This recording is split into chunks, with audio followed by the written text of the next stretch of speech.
I just want to assure you today that I still get told, can't do it. What are you talking about? Where's your PhD? You're not a lawyer.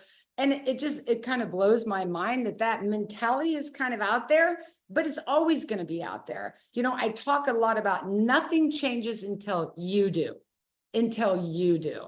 So if you see yourself away, then that's probably going to be how you are. So if I go all the way back in my life, I'm a dyslexic. So I started out the gate being different. I thought different was good. And I'm always nervous if somebody tells me it's normal. I'm like, oh, no. Right there, we got a problem. What's normal mean anyway? But I was always told I couldn't do this. I wanted to be a doctor. I was told I couldn't do that because of my dyslexia. I was labeled, I was judged, I was teased. I always had an F. And so very early on in my life, I knew who I was.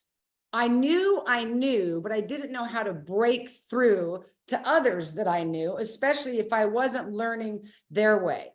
That's, standard of conformity. We all get put in that box.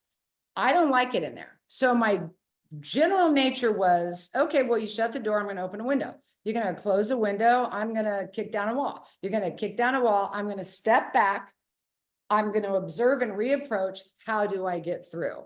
And so I started early in my life not liking to be locked in, judged, labeled, perceived. Nobody does.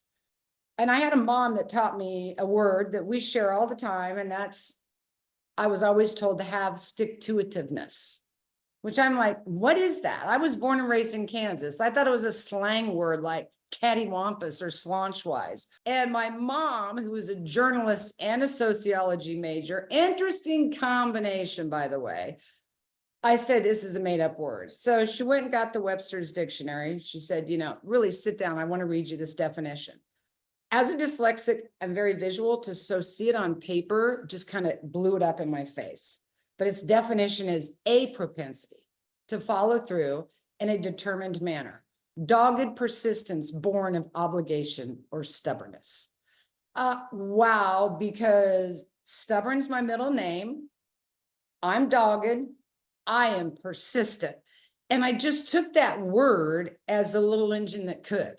And I still apply it today. I am telling you, even today, dare I date myself, and I'll go ahead and do it because I have no problem with that. I began my work in Hinckley when I was 31, a single mom of 3 children. I am 64 years old today and a grandmother of 4, and I still get pushed on. I still have others in that voice that wants to get in my head to tell me that I can't, is where I turn inward and I go, yes, I can. I have the power of that word, stick-to-itiveness. And, I'll stick to it. You better believe it. And so more often than not, the only person standing in your way is you. And you have to look inward at who you are, what you believe, work through that, talk it out, look at your good qualities. Don't let that voice get inside your head. And I want you to take stick-to-itiveness and be that little engine that could. And I think I can, I think I can, I know I can, I know I can. So it's really important to learn to keep those negative voices out. And if they get in, find that stick-to-itiveness. And I haven't met any person in my life that isn't dogged or persistent or determined in anything in their life. And it may not be everything in their life, but when that moment happens, you're going to know it, you're going to feel it, own it, stick with it.